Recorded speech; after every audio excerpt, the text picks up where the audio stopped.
Hello, everyone. My name is Dr. Joe Sidaway. I'm with my friend Dr. Maria. We are here on the Recover Life podcast. Maria has gracefully joined us and given us an opportunity to learn about her story. If you guys haven't already learned about Maria, you can check out her Instagram. We'll put her handle down in the description here. But Maria, if you could just give us a little bit of an introduction about yourself, let our wonderful guests know who you are. Well, thank you, Dr. Cho. It's great to be here. So, yes, I'm Dr. Maria Cristina, and my business is Sheehan Health and Wellness. I started my journey, well, I was in education over 40 years, and I was a college president for the last 20 of those years, getting very stressed and really aging stereotypically. Then I had my aha moment, which was a big wake-up call that I think that all of us need to have as we age in order to catapult ourselves into a different direction, the direction that is not aging stereotypically. So if we look around at people our age, when we're in our mid 60s or so, well, everybody's kind of gaining weight, slowing down, and we think that that's the way it has to be. Well, at 69, I changed course. I got out of the high stress job, and I don't think I would be sitting here doing the things I have done through my 70s here at 79, looking forward to 80, if I had not had that aha moment, which I could explain later, but I had that aha moment and changed direction. So aha moments alone are not enough. It has to be a strong enough aha wake up call to make you want to invest in yourself. And it does take some level of investment. So I went on through my journey of the past 10 years and then wrote my book. Yeah, you are not too old and it's not too late. It's the Guide to Reclaiming Your Strength After 50. And what I did is condense all the information I had gathered over the past decade and put it into a simple format that you can journal along instead of having all of the deep research, which you can find in the endnotes, so you can go into a deep dive, or you can get the cliff notes. That's what this is. Awesome. I love it. And especially too with your story, I think what's so inspiring is people usually have what do you call it? Like a midlife crisis, maybe, right? So around 40, 50 years old, I've seen that a lot. And that's when people are like, I'm gonna get in shape, I'm gonna do all these things. People usually don't put, 69 as like the age that you're gonna redefine your health. Maybe what I keep hearing is, oh, you're going to enter a new season. It's the season of winter. It's where things slow down. But like nobody talks about 69 as like, this is when I'm going to ramp things up and change my life. So let's talk about what your aha moment was, because maybe some people out there are wondering what an aha moment is. And I think you could have a good example for it. Well, for me, it was sitting in my office, multitasking with all the things you do as a college president, the board, the students, the community, on and on and on. Lots of time with legal counsel and all the issues that are coming up, and got a knock at the door from my assistant. She said, "You have to take this call from the chancellor right now." And I picked up the call, and it was news about the university president that had just passed away. And I had been with him the night before. He was super stressed out. The day had been an overwhelming one. He was like the Energizer Bunny, though, much, much younger than I am today, thinking about retirement, 10, 15 years down the road. But he was super stressed, didn't sleep. He lived on Diet Cokes, and that day he had an unusually difficult, stressful day. Went out to dinner with his wife, kind of decompress. Hmm. And he, he didn't make it out of the restaurant and he died that evening. And so I thought, wait a minute, I'm super stressed. I'm not eating, I'm gaining weight. My path is looking scarily similar to his path. And my colleagues were getting cardiovascular issues, heart bypasses, and Hmm. other ailments, and gaining weight. And I'm thinking, oh, when I was gaining weight. And so I was thinking, that was my aha moment. I'm going to go out the very sad way my colleague did, or I'm going to do something that's going to change that course. There's got to be another way. And so that was my aha moment. And then I was planning to get out so I could get away from the stress. And my financial advisor said, "You should see my trainer." And he had seen me plumb up over the years. So I wasn't even offended because I thought, I don't know what to do. I don't know where to start. Hmm. And okay, I'll go. And that started my journey. Wow. And I just want to put this out there, right? Hearing as I'm 30 years old right now, and so I see a lot of stresses that go on in my friends' lives, but death isn't a common one yet, right? I think those who are listening though can totally relate, and I've seen this with my parents. I've seen this with grandparents, where they'll mention that, man, you start to lose friends, especially people that you would think would live longer than you, or they seem so energetic. But like you said, stress is a huge one. Poor diet is a huge one. Not sleeping, like all these things, kind of add up to unfortunately bring that result. Now, that aha moment and seeing a trainer, okay, there's probably so many people I've talked to who are like, they'll get excited about this program. Maybe they're like, I saw this woman doing CrossFit or bodybuilding or powerlifting or, Pilates, and they get really dived into this program. Um, but then things kind of fizzle out. You get really excited and they start feeling a bit better after a couple weeks, but then the stress comes back. Life is challenging. What did you do, or what was your journey to be able to stay consistent in making positive changes? Well, what I did find is I did start with my trainer and in the last 6 months of letting go of my position. So there was 20 years of closing down everything, all the boards that I was on, all the loose ends of everything, culminating in this, this experience of working for three different colleges as a president for 20 years. That's a lot in that time. But what I found was I could find the time. So we can find the time if we want to. Time is everything. We all have the same number of minutes a day. It's how we balance it. And I find women especially will put all the balls in the air, and then the one that they could, as executives especially, or anyone could fit in with that little bit of time for an investment in their health. They don't do that. Okay. So because you're so focused, you're so, and I'd like to go back to stress because stress can absolutely kill you. It really Yeah. can. Every cell absorbs that. But um, finding the time that's going to work for you. And so in my book, I talk about, really start with like 2 minutes a day. Okay. And then you build to five. And it does not have to be this massive effort. For me, it was 3 hours a week. So this was a trainer, old-time bodybuilder. This is what you're gonna do. Okay, so there's the accountability issue. You pay ahead, you're gonna be there, right? Yeah. And you've been for 3 sessions. So what's 3 hours a week? And so even at the busiest time, this is why I know everybody can do this. At the busiest time of my whole professional life, I did it. I could fit in those 3 hours. I could tell my scheduler, look, give me this little bit of time, or here. She used to schedule everything, even my dental appointments, because I had so many other things conflicting that I had to Wow. squeeze this in. And so we squeezed it in, and it can be done, even in the busiest of schedules. You can make it work. I have a friend that's still a chancellor now, and she gets up at 5. That's her workout time. So she de-stresses, so she knows how to handle the stress. I didn't know how to handle the stress at the time, but at 6 months before retirement, I could see results in even those 6 months. I could see the stress kind of going down.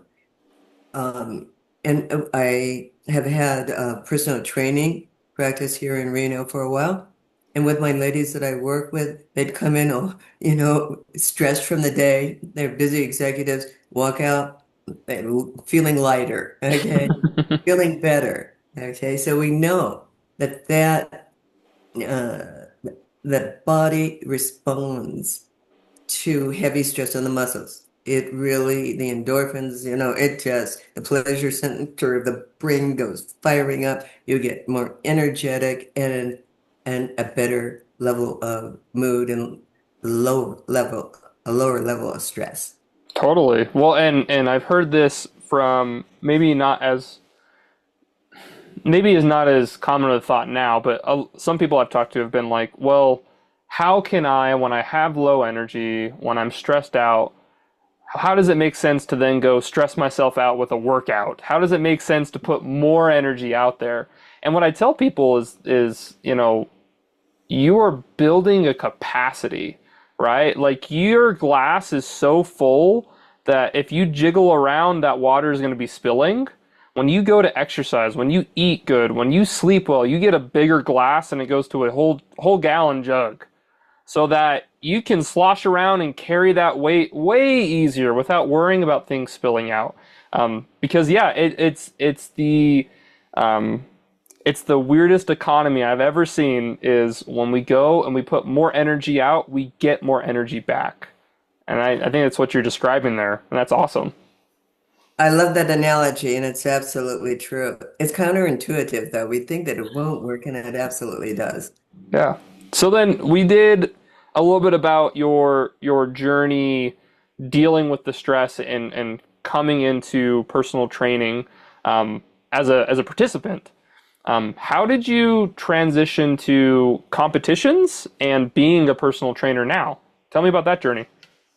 Yes, so what I found is I was making a little bit of progress in this 6 months before I retired.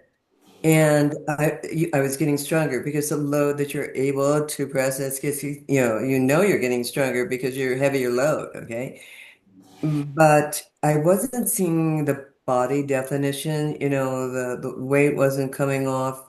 Well, the abs are made in the kitchen, right? That's an old bodybuilder's thing, but it's absolutely true. You are what you eat. And so that's when I discovered the Health Coach Institute and became a health coach.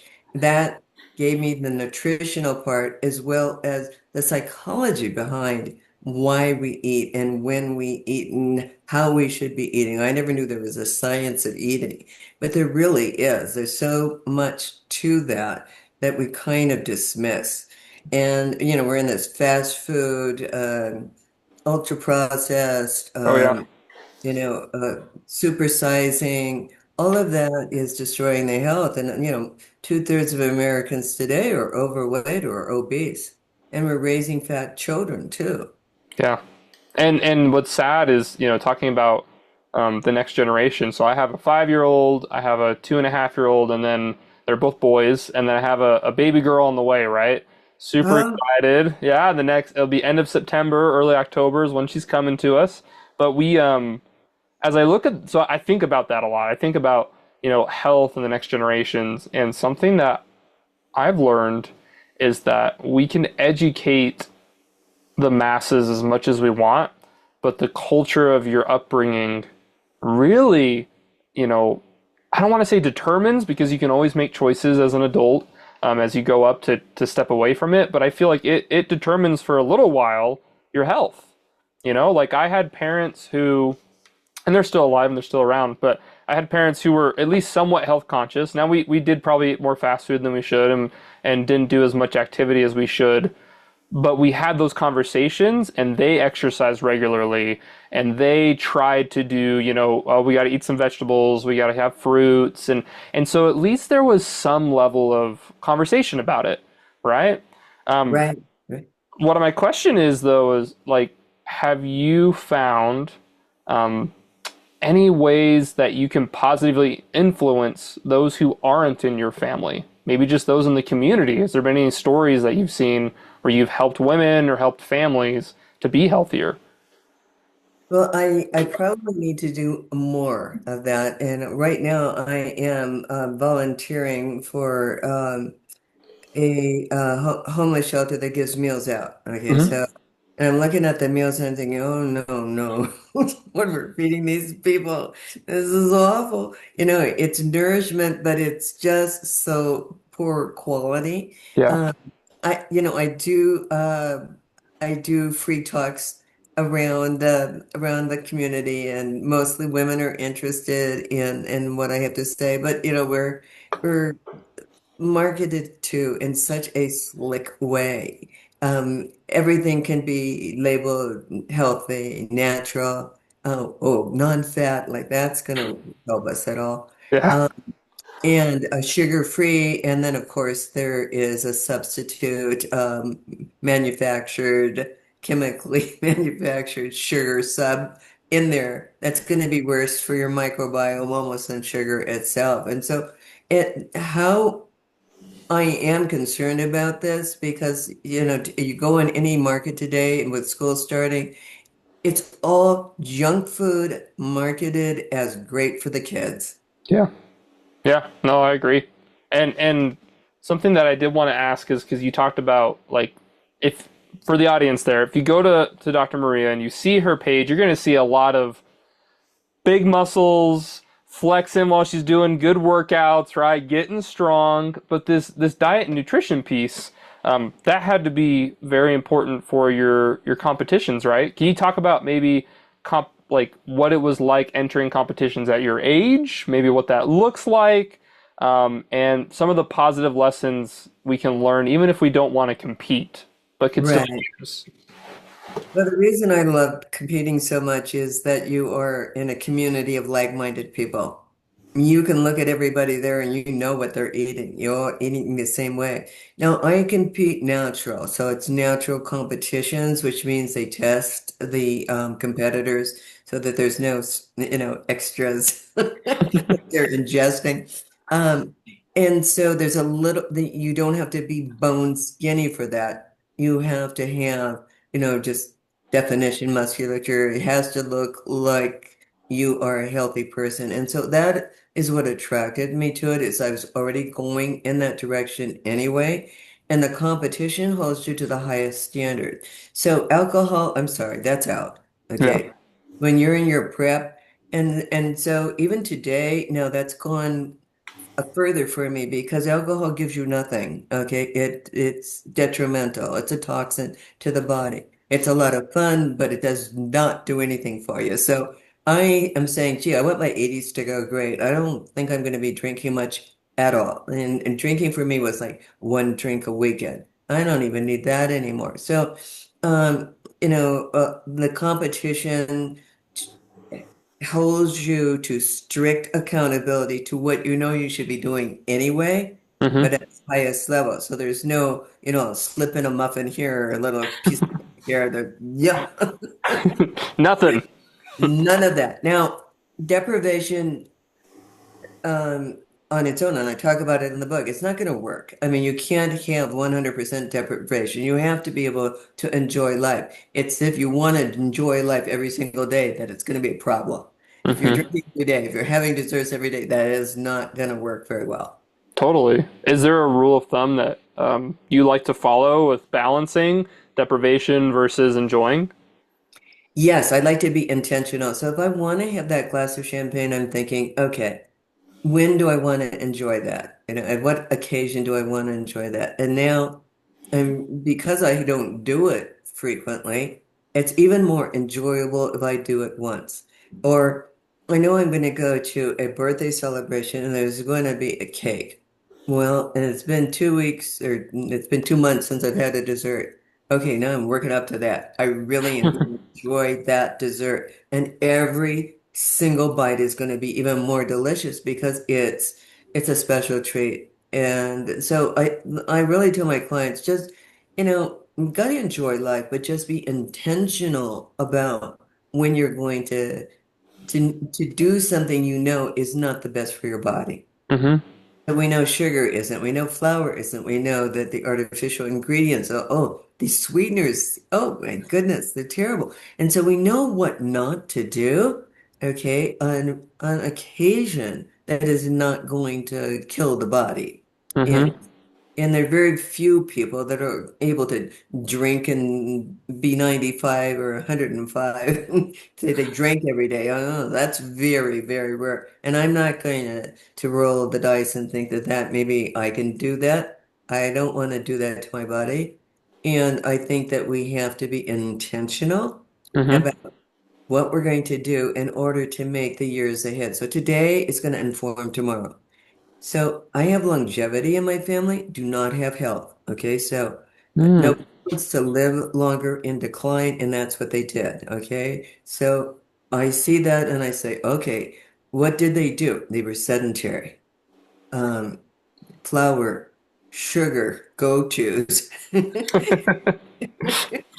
The coffee creamers every single day. Okay, so the weight was coming on, sedentary, not being socially active. All these things led to a decline that I'm staying away from. I love that. Well, and everybody can take that same thought experiment of assessing, their genetics, their family history, and realizing, okay, maybe I have some really good examples of people. Let me follow them. But if I don't, then, well, what did they do differently? I had this poor woman that I worked with in a nursing home. I just left that nursing home recently, and she had, I think, both of her parents died at 60, so pretty young, and they essentially you could tell from just conversations with her and how they died. It was mostly lifestyle, and so what happened is uncontrolled diabetes, not taking the right medications to be able to help with their blood pressure, or not living the lifestyle to be able to help with their blood pressure. And she just was about to hit 60. And she's in a nursing home. She can't really walk very well. And she was concerned because she's like, like I'm worried because I'm approaching the age that my mom and my dad died. And I remember noticing the patterns of behavior, the habits that had been built, where she would see her blood sugar would be super high, and she'd still go grab a cookie.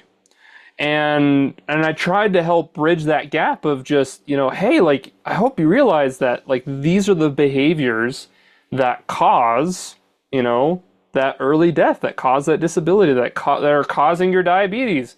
And unfortunately, there is that, it's almost like that fun dopamine hit of like being rebellious a little bit, of like I'm gonna enjoy this treat. I'm gonna drink that beer. I'm gonna get this donut because and it's a moment in time that, like you said, will determine your future.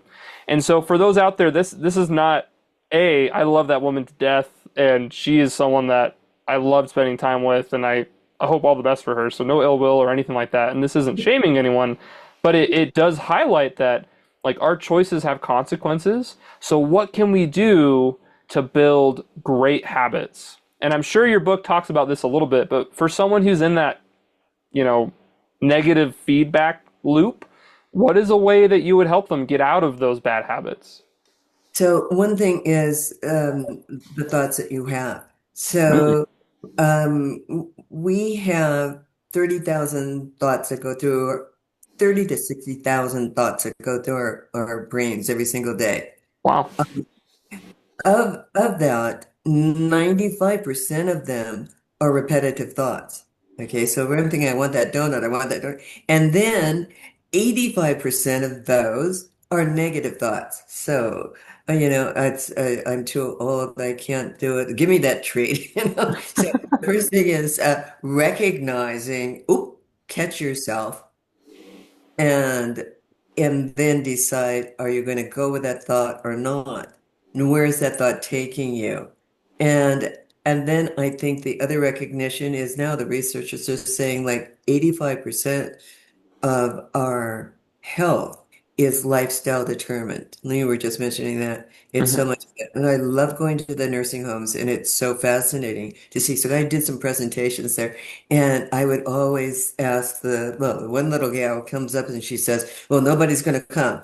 I said, "Really?" She said, "Well, nobody's going to come." I said, "Why?" She says, "Because they're all lazy." So outing all of the people. Well, I did have a pretty good group. She was very surprised. She was sitting there, and I always ask, do I have anyone here that's 100? Because I'm thinking nobody's going to be 100. There she is in a wheelchair. She puts up her hand, and spry as can be, other than being in a wheelchair. And um, I had weight exercises, so we handed out the weights, and I had weight exercises I was doing with them. She did those weight exercises. Now, she's there. There's probably nothing I can tell her that she doesn't already know, but she's there to see if there's anything new. So bless her heart at 100 years of age. But what we know, and we do not give enough stress to, is that there are people at 100 that are able to do amazing things. And Mm-hmm. beyond 100 that are be able to do amazing things. So studies of people that are 100 can't be a big N, but it's got to be small with a 100. But they did some research on whether or not they could build muscle mass back, and with light weights, they found that they could. Mm-hmm. So you can build it at 100. You can build it at any age. I agree. No, and maybe it's the same study, but I think it was like 197% strength increase in people who are 90 plus once they did basic light exercises. They weren't power lifters, they aren't Oh, bodybuilders, they're not. It's just practicing daily movements, and that I think ties directly into kind of how we wanted to end or finish and wrap up this podcast here is Dr. Maria, how old are you right now? Real quick. I'm 79. 79. Okay. So when you're 89, right? What do you want to be able to do? And that's the first question. What do you want to be able to do when you're 89 years old? So I want to be on the balance beam. I just started gymnastics about a year Awesome. ago, and my balance is increasing. So what I can do now and what I'm able to do as an 81-year and 82-year-old, I should be able to do at 89. So at 89, I should still have my muscles. Mm-hmm. Which I had never seen before I was 70. Like I didn't know I had any. So I will still be as strong. Nobody will be helping me get out of a chair. I can still be able to travel the world and be cognitively sharp. There's a relationship between building muscle, and you've probably seen those studies, and cognitive acuity. Mm-hmm. There- and then there's also a study by the woman who's talking about muscle is the organ of longevity. Yeah. Dr. Vivian Lyout, have you seen her? Mm-hmm. Oh my gosh, she's Yes. ripped. Anyway, she talks about how it is even it can project how long you're going to live and the quality of life you're going to have. Mm-hmm.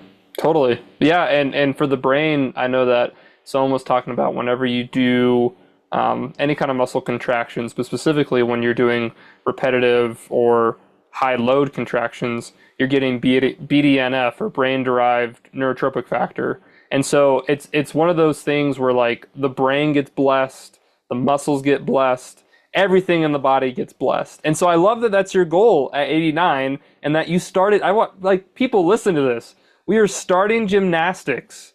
Like this isn't you were a gymnast when you were, I'm guessing when you were in high school, you never did anything like that, right? No? No, Okay.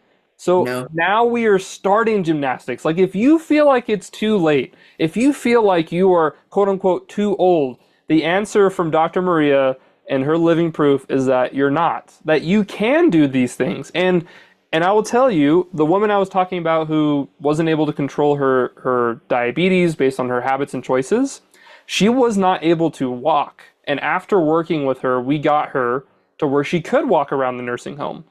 And that's someone who is struggling with nutrition, who's struggling with commitment of lifestyle, and just does the bare minimum that we asked, and her life significantly improved, right?